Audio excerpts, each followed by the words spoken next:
This is live from my office as we continue a special series on the 20th anniversary of 9/11. When I was thinking about the 20th anniversary coming up, my thought was, I don't want to tell the same stories. I'd like to tell stories that you haven't heard. So I've reached out to some folks like Patty Steele, the previous podcast to this one, who have stories of being, in essence, eyewitnesses to the event. Even though we were all eyewitnesses on that day, these are folks that were close to that trouble in ways that most of us were not.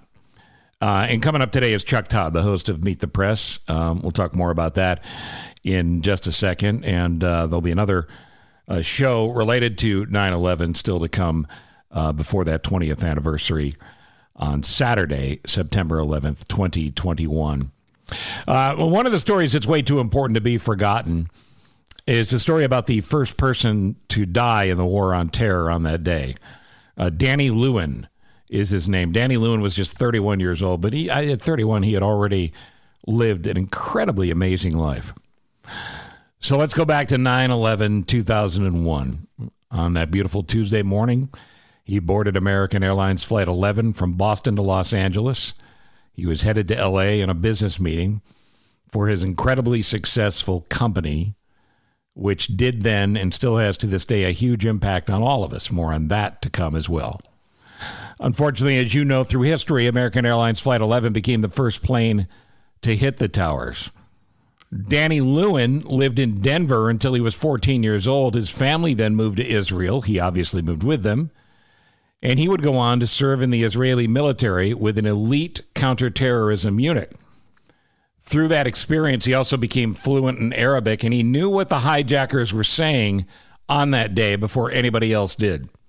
And he was willing to take on all five who had taken that plane. He tackled one of them. He fought off another. And a third is believed to have killed him with one of the knives and box cutters that they were carrying.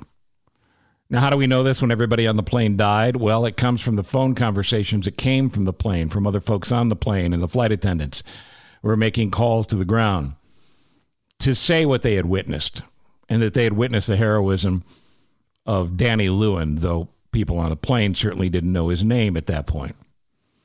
Now, let me tell you a little bit about this company and the reason he was on the plane for that business meeting. Danny Lewin's company was called Akamai Technologies. If you're in the internet, the IT game, if you will, you may have heard of Akamai Technologies. It's responsible for about a third of the world's internet traffic, making it faster and more efficient. Danny Lewin wasn't just a courageous guy. He was a brilliant guy, and he studied at MIT under a full scholarship where an idea came to him and a partner for Akamai Technologies. And the algorithms that they would create and the problems they would solve. And think of this, every major news site reporting on 9/11 that day that was slammed beyond belief with internet traffic circa 2001, when the technology was much different and not what it is today, they were able to stay up, stay on, and report to us because of what Danny Lewin created. And the company today cites Google and Apple and Facebook and everybody you've ever heard of or use on a daily basis as part of their client base. So this billionaire, before age 30, who was survived by a wife and two little boys, he may have known as soon as he heard what the terrorists were saying that he would die, but he refused to sit and let it happen to him and the other passengers without a fight. I hope, and I'm sure many of you do as well, that he put a lot of pain on one or more of those terrorists on that day. And we all owe a thank you to the first man who died in the War on Terror on Flight 11 on 9/11/2001, Danny Lewin. Thank you. All right, when we come back, Chuck Todd will join me. But before that, thank you, of course, to David Hochberg, our title sponsor here at Live from My Office at 855-56-DAVID or 56david.com. I invite you to email me anytime about anything, any of these shows, any comments you have, questions, answers for me. Do that at thecochronshow@gmail.com. That's thecochronshow@gmail.com. And subscribe, rate, and review wherever you listen to podcasts. Stand by. Chuck Todd from Meet the Press joins me next. You're listening to Live from My Office.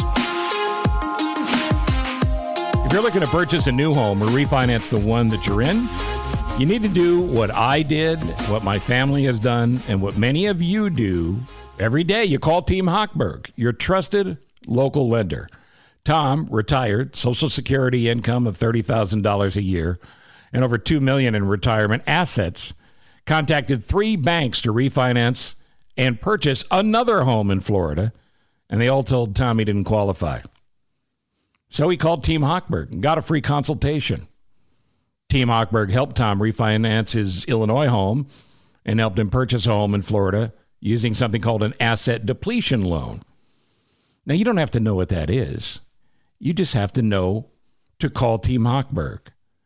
That's their area of expertise. So let's review. Before calling Team Hochberg, Tom was told by 3 banks, you can't refinance, you can't buy a new house.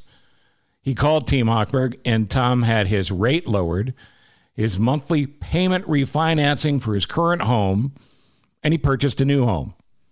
Team Hochberg helped thousands of my podcast listeners in the last year, and they can certainly help you too. Whether you want to use your retirement assets to refinance and purchase new homes or anything related to the money that revolves around and in and out of your house, you need Team Hochberg. Let them help you like they helped Tom. But they can't help if you don't call 855-56-DAVID or 56david.com. And a reminder to tune into Home Sweet Home Chicago, hosted by David, Saturday mornings on AM 720 WGN from 10 a.m. to 1 p.m. A reminder, too, Homeside Financial is an equal housing lender, NMLS number 1124061.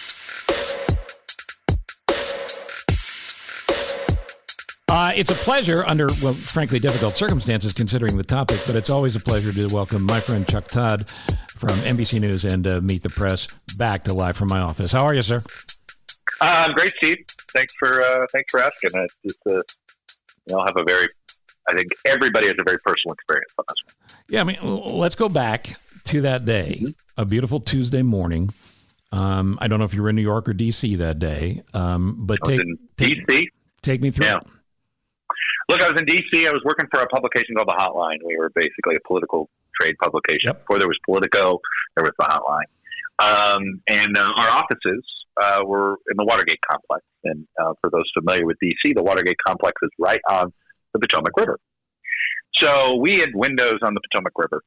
And, we're going along. And, of course, the big story for us that morning was Gary Condit, who was a member of Congress at the time, who some people thought he had an intern who was murdered. There was a lot of, did he have something to do with the murdered intern? He also had an affair with her. I mean, it was basically like a really bad novel that somehow came to life. Right. And he did his first television interview on September 10th with Connie Chung. And it was the get of all gets. This was the dominant topic. And I was right in our little spotlight about it. And then 8:35, you're like, our TVs, and you look and you're like, my God, did a little plane just run into the Trade Center? Right. And then we're all sitting there and we're wondering, and then we're like, boy, that's weird. We all went back to work because the first one felt like an accident. Correct. And you just and then the second one hits, right? Then you realize this is no accident. Then the reports start coming in. And the visual that I'll never forget that morning for me in those offices, we were on the 3rd floor.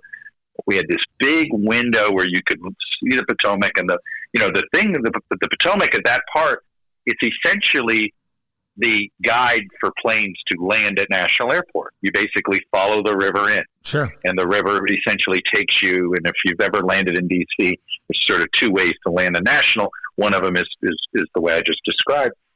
So then you hear the reports that there's the Pentagon, and after that, then it's mayhem. All my team, and they're young. I was young, but they were younger. They're just literally. I had this visual guy named Court Ruddy just staring out the window, and he goes, "I think I see the smoke from the Pentagon." You could not quite see the building from where we were, but you could see like the smoke.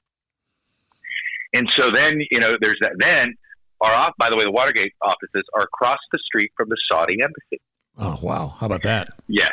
So then all of a sudden there's rumors of a car bomb at the State Department, which we're 4 blocks away from where offices were.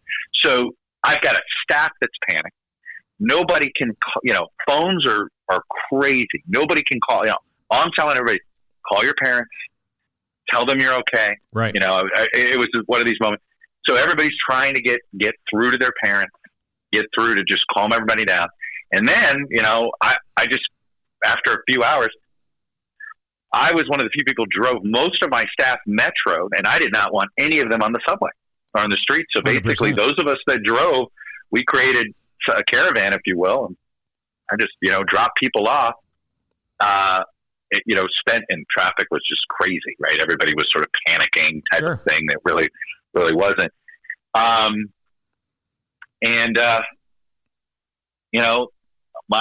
My wife of today was, actually, we worked together at the time. We had just started dating, and she lived on Capitol Hill. I'd actually lived across the river in Virginia, and I was like, "You're not staying on Capitol Hill." Right. None of us knew what was coming next, right? And we didn't know when it would end. We didn't know when it would end, and so all of a sudden we all go, "Oh my God, is this what it's like to live in Jerusalem or Tel Aviv?"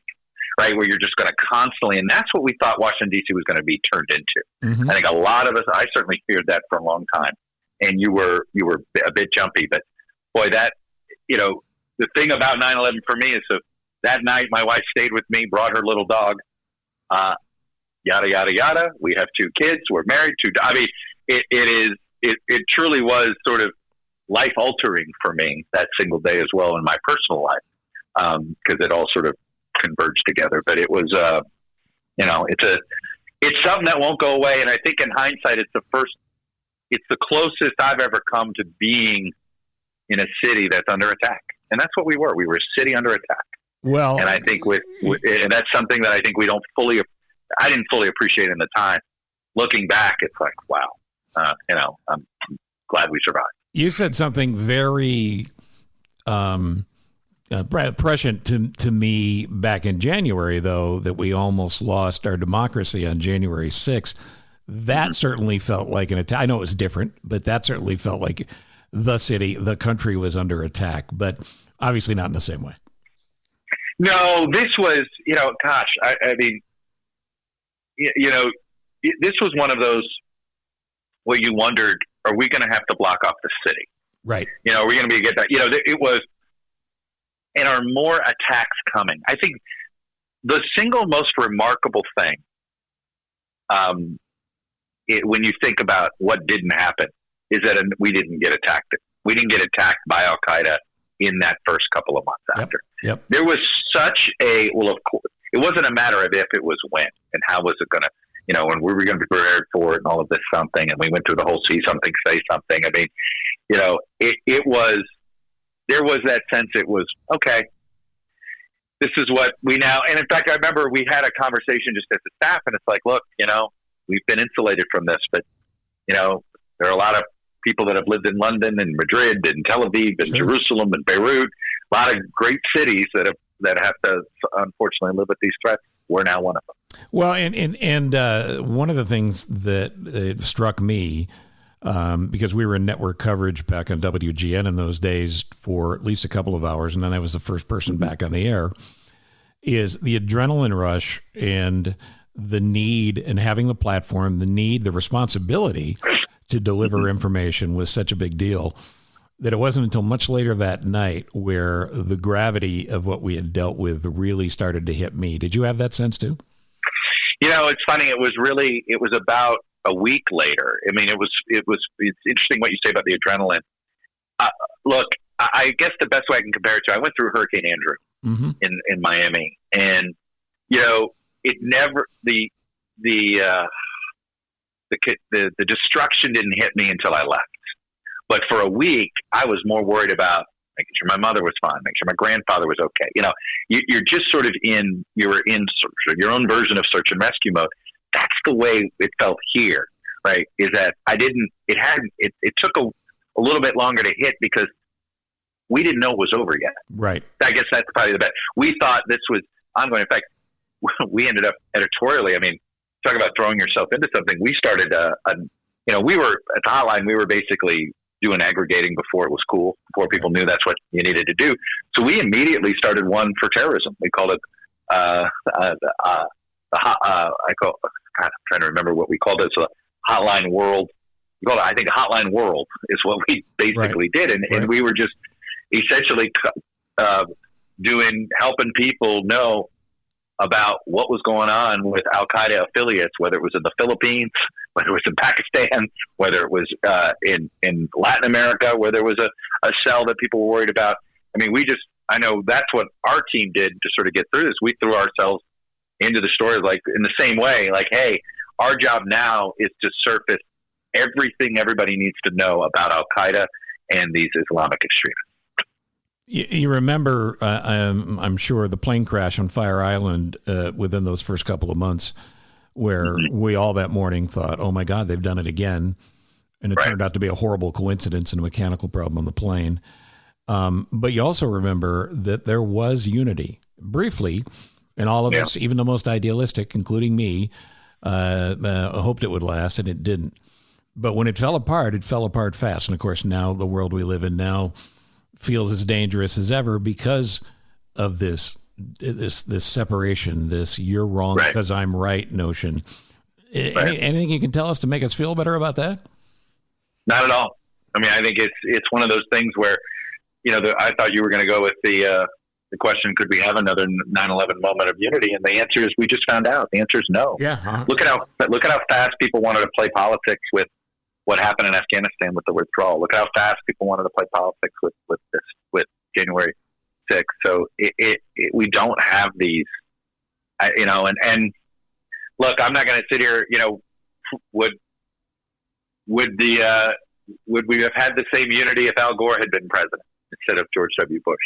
One of those what ifs that I know plenty of people have pondered on this, because the Democrats are a little bit more pro-government than Republicans are. That's just a fact, right? Whether maybe you don't, because many Republicans run by wanting to decentralize power from government. So in some ways, it's not. I'm not saying something here to sort of have it viewed as an attack. It's just a fact. And you can't help but wonder how much of that, right? So the Republicans are going to rally around their president, and the Democrats are going to rally around government solutions. But look, it is, it was inevitable. It wasn't going to last. And boy, in hindsight, I mean, the Iraq War just looks like one of the egregious strategic policy mistakes in this country's history. Yeah, without a doubt. And to me, there's a question of, was that the first domino that fell that led to this? And I don't think you can draw. No, I don't think you can draw a straight line. I go back. The current environment we're in, we were basically Clinton's impeachment. Right. Is the starting gun on this.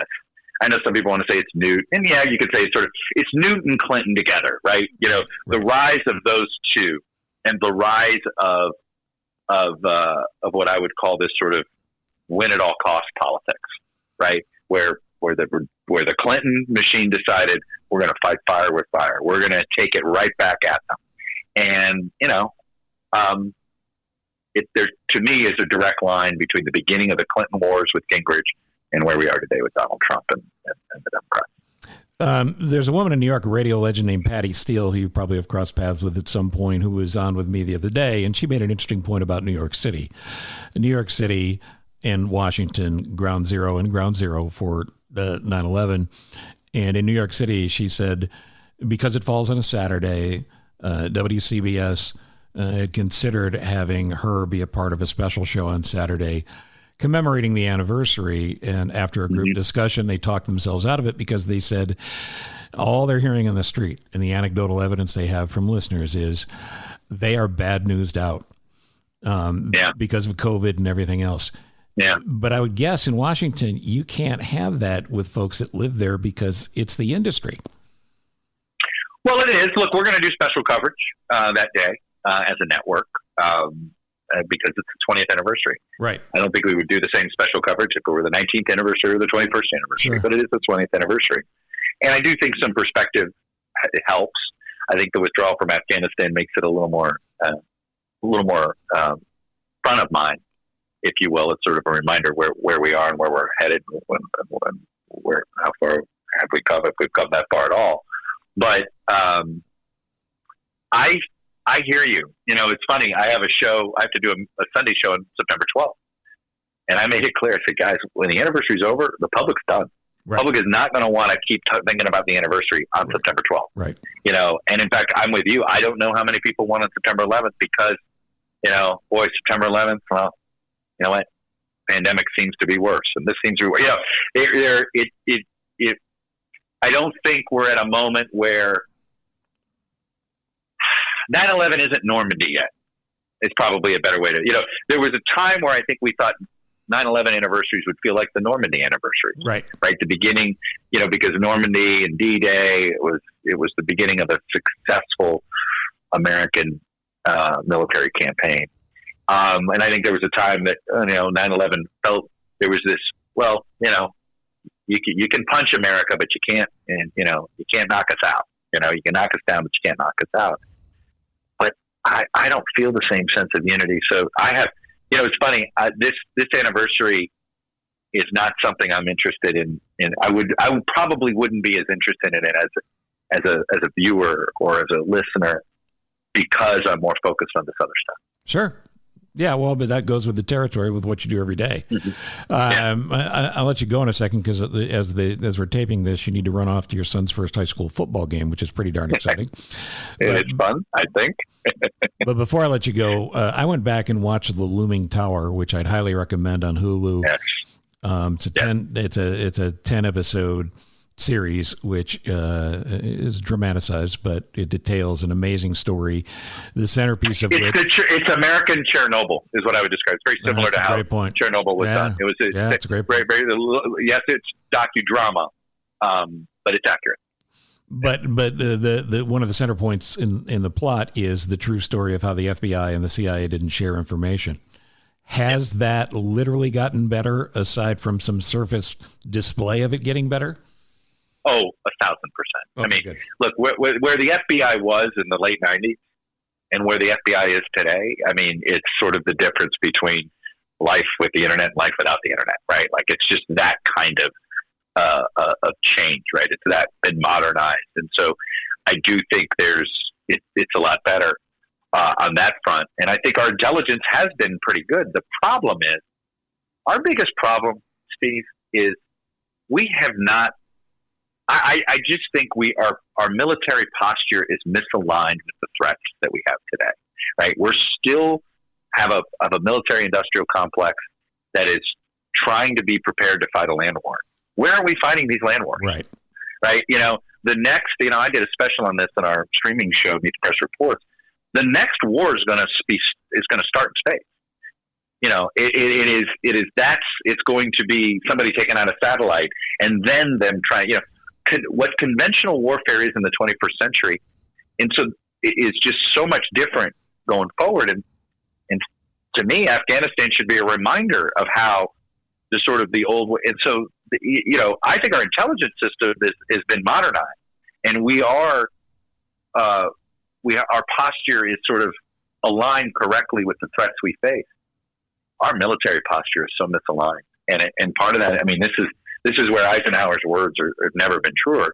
It's our politics, congressional districts, the military industrial complex has made it where it is extremely hard to change the posture of the military without political pain. And I think that to me is probably the place we're in the worst shape. And when you think about 20 years later from 9/11, we still haven't figured out what our military posture should be for the threats of the 21st century. And what you're describing means we're self-imposing the greatest danger on ourselves. We might be. So, we might be. So, look, we have found out special forces are the only ways to deal with these terrorist threats. Right. Yet we're not really, that you can't really only have a military that's special forces, but you probably need to have more of it, and we probably need fewer sort of rank and file troops, but that's not something anybody wants to be touting these days. Look at how hard it was to decrease the number of ships we needed when you don't need as many ships because of technology. But Again, the military-industrial complex. Eisenhower, one prescient man. So, last question. Is there an individual not in your world or my world that would have been the greater media world, that story of that day, whether you cross paths with them or not, that sticks out when you think of 9/11? Well, I don't just say it because I work at NBC now. I mean,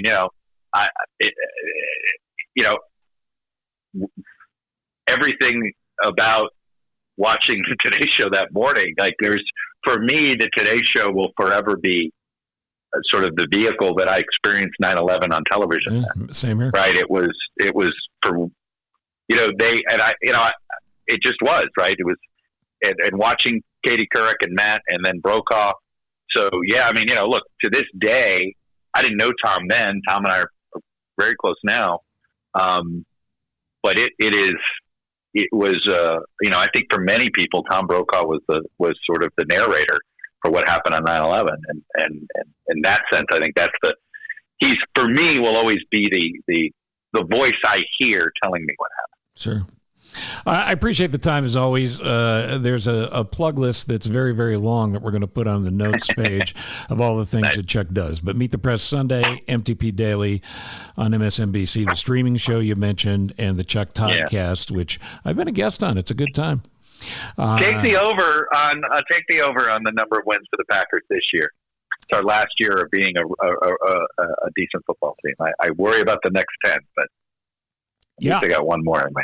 Well, I'm telling you, the Bears are under the delusion that they're going to get fixed by a kid out of college, and he may be the next great quarterback after Sid Luckman, but it's a long shot. Man, I tell you what, I hear about the Bears complaining about quarterbacks. It makes me feel better about waiting for the University of Miami to get good again. Our day will come. Chuck Todd, my friend, I appreciate it very much. I know how busy you are, and thank you for doing this. Yeah, brother. If you're looking to purchase a new home or refinance the one you're in, do what we all do. We call Team Hochberg, your trusted local lender. Who are the we in we all? It's everybody I've worked with. It's my family. It's people who ask me for advice, and I tell them Team Hochberg is not only legit, they're the best in the business. That's not a recommendation you can get wrong, by the way. If you tell somebody, hey, you know that mortgage you're doing, the biggest financial transaction of your life? Here's somebody you ought to use. And then they turn out to be, a shyster? Oh, you don't want a shyster. Then you are going to be on their blacklist forever. I have no problem recommending Team Hochberg. I have and I will. And after hearing thousands of Team Hochberg ads, Jody called for a free consultation. She's happy she did. Team Hochberg helped Dan and Jody secure a cash-out refinance, pay off most of their credit cards, and save over $2,700 a month. That's a lot of money. So before calling, Dan and Jody were overwhelmed and stressed out. After, David Hochberg eliminated over $70,000 of debt and saved them over $30,000 a year. Team Hochberg helped me and thousands of my podcast listeners use their homes and their home's equity to eliminate debt. They helped Dan and Jody, but look, they can't help you if you don't call. And if you think, well, Steve, you didn't really talk about my issue. Anything involving the financing, the refinancing, the money in your home, well, you need to pick up the phone because Hochberg has an expert that can help, or he'll do it himself. All he wants to do is save you a little money, like Dan and Jody. Can't help you if you don't call. 855-56-DAVID or 56david.com, 855-563-2843, or 56david.com for Homeside Financial, an equal housing lender, NMLS number 1124061. Before we go, this episode's charity worth mentioning is tied to the life story of Danny Lewin. We'll get to that in a second. I do want to mention there's a great book about the life of Danny Lewin. It's called No Better Time, The Brief, Remarkable Life of Danny Lewin, the Genius Who Transformed the Internet. It's by an author named Molly Knight. Again, No Better Time is the book. Molly Knight is the author, and I recommend it. All right, the charity also tied to Danny Lewin is in part a tribute to what he did at Akamai Technologies and what Akamai continues to do today. It's called WorkingNation.com, and their primary reason for being is to create and amplify solutions to new jobs, the knowledge needed to take those new jobs, and helping people get there in this ever-changing economy we live in. It is a complete nonprofit. Any donation you make is tax deductible. Again, the website is workingnation.com. You have all the plugs for Chuck Todd, but just a reminder, thank you, Chuck. Watch him on Meet the Press Sunday mornings. See him on MSNBC's MTP Daily. That's middays. And check out the Chuck Toddcast as well. That's his podcast. And all the other assorted things that Chuck does in and around his work at NBC. Thank you to Ross Cochran, who gets this podcast ready, spiffy, that's a technical internet term, and able for you to listen to it wherever you listen. And again, I hope you'll subscribe, rate, review, and download it for somebody who hasn't done it yet. Thank you, Ross. And thank you for listening. We have one more 9/11 show before the anniversary, and I hope you'll come back and hear that then. But thank you for listening and supporting this effort. Additional support provided by Cantini Golf and Wilson Golf. This is Live from my office.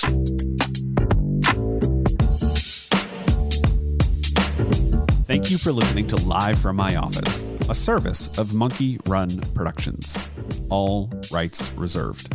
The podcast is hosted by Steve Cochran, and it's mixed, edited, and produced by me, Ross Cochran. Support the show by subscribing wherever you're listening and by telling your friends about it. Follow Steve on all social media channels, including Facebook, Instagram, Twitter, and LinkedIn. And make sure you check out this episode's show notes for relevant information discussed during the conversations. You can also email the show directly at thecochranshow@gmail.com with any questions or comments. And that's the best place to tell us about your favorite nonprofit so we can make sure we mention them on the next episode. Steve is available for corporate speaking gigs. He would love to MC your event. And occasionally, he's funny. Thank you for listening. Head to cochranshow.com for more.